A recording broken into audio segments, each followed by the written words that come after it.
আসসালামু আলাইকুম। আজকের বাংলা নিউজে সবাইকে জানাচ্ছি স্বাগতম। শুরুতে জানাচ্ছি বিশ্বের আলোচিত খবরের শিরোনাম। ট্রাম্প অতিরঞ্জিত করছেন অভিযোগ খামেনির।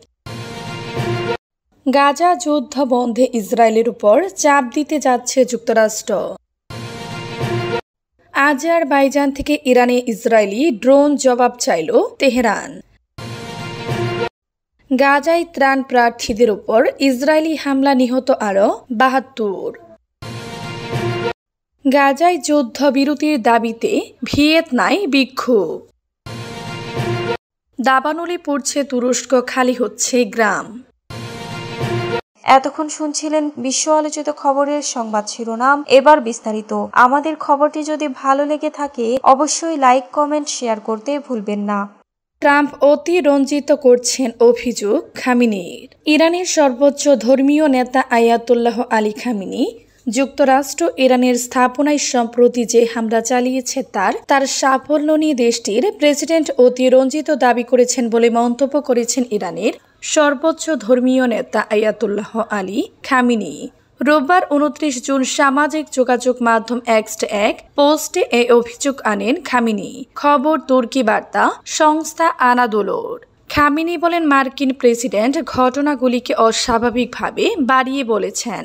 এতে বোঝা যায় তার এই অতিরঞ্জনের পিছনে কিছু প্রয়োজন ছিল। তিনি বলেন, যে কেউ ওই বক্তব্য শুনলে বুঝতে পারবে কথার ভিতরে লুকানো আছে অন্য বাস্তবতা। আসলে তারা কিছুই করতে পারেনি, তার সে ব্যর্থতা ঢাকতে এত বড় কথা বলেছে। এর আগে এক্স নিউজকে দেয়া এক সাক্ষাৎকারে মার্কিন প্রেসিডেন্ট ডোনাল্ড ট্রাম্প বলেছেন, আমরা হামলা চালিয়ে তাদের পারমাণবিক সক্ষমতা ধ্বংস করেছি এবং তারপর থেমে গিয়েছি। এটা ছিল এক দারুণ কাজ। তারা আর এগোতে পারত না। এটা ছিল এক ভয়ঙ্কর রকমের ১২ দিন, খুবই তীব্র। গত ১৩ জুন ইসরায়েল ইরানের বিরুদ্ধে হামলা শুরু করে এবং ১২ দিন ধরে তেহরানের সামরিক, পারমাণবিক এবং আবাসিক এলাকায় আক্রমণ করে। ইসরায়েলের সমর্থনে গত ২২ জুন যুক্তরাষ্ট্র নাতানজ, ফোর্দো এবং ইস্পাহানে ৩টি পারমাণবিক স্থাপনায় বোমা হামলা চালায়। গাজা যুদ্ধ বন্ধে ইসরায়েলের উপর চাপ দিতে যাচ্ছে যুক্তরাষ্ট্র। গাজা উপত্যকায় যুদ্ধবিরতি ও বন্দি বিনিময়ের জন্য ইসরায়েলের কৌশল বিষয়ক মন্ত্রী রন ডারমারকে চাপে ফেলতে পারে যুক্তরাষ্ট্র। ইসরায়েলি গণমাধ্যমের উদ্ধৃতি দিয়ে এ খবর জানিয়েছে আনাদোলো এজেন্সি। ডারমার বর্তমানে ওয়াশিংটন ডিসিতে অবস্থান করছেন।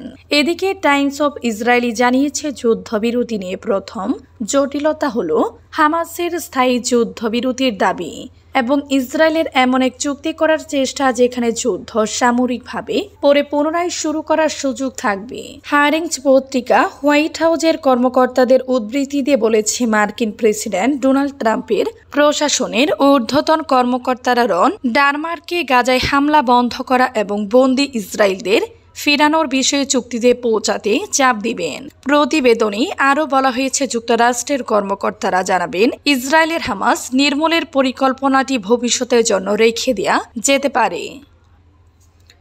আজারবাইজান থেকে ইরানি ইসরায়েলি ড্রোন জবাব চাইল তেহরান। দখলদার ইসরায়েলের সঙ্গে যুদ্ধ চলার সময় আজারবাইজান থেকে ইরানে উড়ে এসেছিল ইসরায়েলি ড্রোন।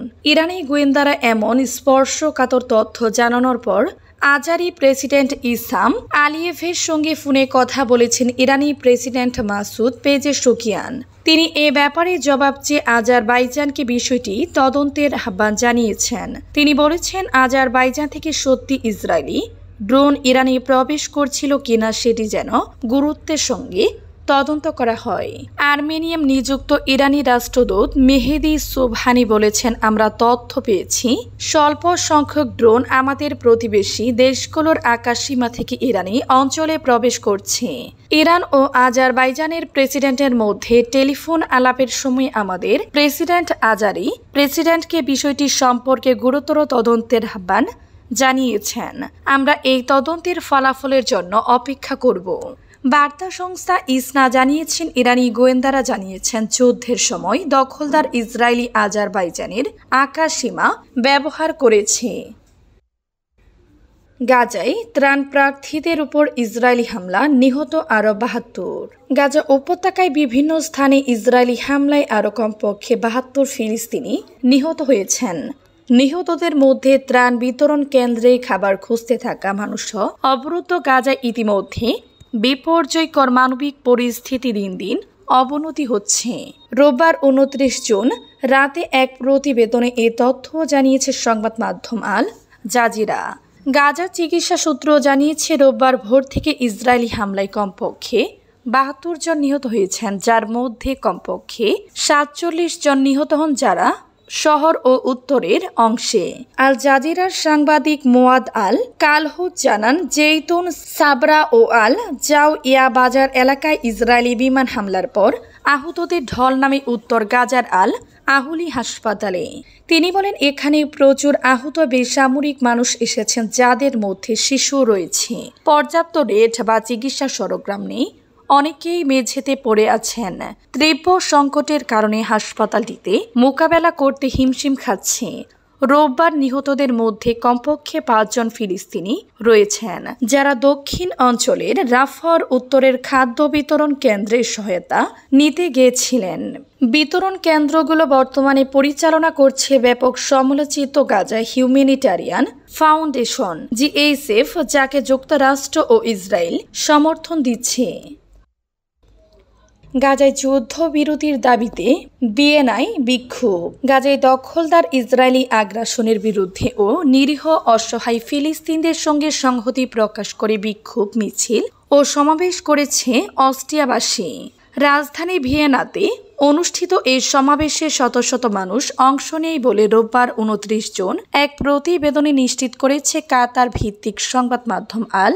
সোশ্যাল মিডিয়ায় শেয়ার করা ভিডিওতে দেখা যায় ফিলিস্তিনি পতাকা উড়িয়ে ও বিভিন্ন ব্যানার নিয়ে রাজপথে নেমে আসে শত শত মানুষ। এ সময় এখনই যুদ্ধবিরতি চাই সহ বিভিন্ন স্লোগানও দেন তারা। বিক্ষোভ মিছিল শেষে অনুষ্ঠিত সমাবেশ বক্তৃতা করেন দেশটির নাগরিকরা, যাদের মধ্যে ইয়াসমিন আক্তারও উপস্থিত ছিলেন। চলতি মাসের শুরুতে সুইডিশ সমাজকর্মী গ্রেটা থনবার্গের সঙ্গে গাজায় ত্রাণ সহায়তা নিয়ে যার উদ্দেশ্যে একটি জাহাজে রওনা দেওয়া সেই দলের অন্যতম সদস্য ছিলেন তিনি। যদিও ইসরায়েলি সেনাবাহিনী ভূমধ্য সাগরের তীরে তাদের আটক করে এবং নিজ দেশে ফেরত পাঠিয়ে দেয়। দাবানলে পড়ছে তুরস্ক, খালি হচ্ছে গ্রাম। ভয়াবহ দাবানলে পড়ছে তুরস্ক। স্থানীয় সময় রোববার ২৯ জুন সমুদ্র তীরবর্তী ইজমির প্রদেশের বনাঞ্চলে ছড়িয়ে পড়ে আগুন। বাতাসের তীব্রতায় মুহূর্তে আশপাশের এলাকায় ছড়িয়ে পড়ে এই আগুন। তুরস্কের বনভূমি এবং স্থানীয় গণমাধ্যমের বরাতে এক প্রতিবেদনে এ তথ্য জানিয়েছে ব্রিটিশ বার্তা সংস্থা রয়টার্স। প্রতিবেদনে বলা হয়েছে, ঘন্টায় ১০০ কিলোমিটার বাতাসের বেগ থাকায় আগুনের লেলিহান শিখা ছড়ায় তুরস্কের জনপ্রিয় পর্যটন নগরী ম্যান্ডেরেসে। ফলে সামরিকভাবে বন্ধ করে দেওয়া হয় ইজমির আন্তর্জাতিক বিমান বন্দর। জঙ্গলের কাছাকাছি ৬টি এলাকা থেকে বাসিন্দাদের সরিয়ে নিয়েছে প্রশাসন।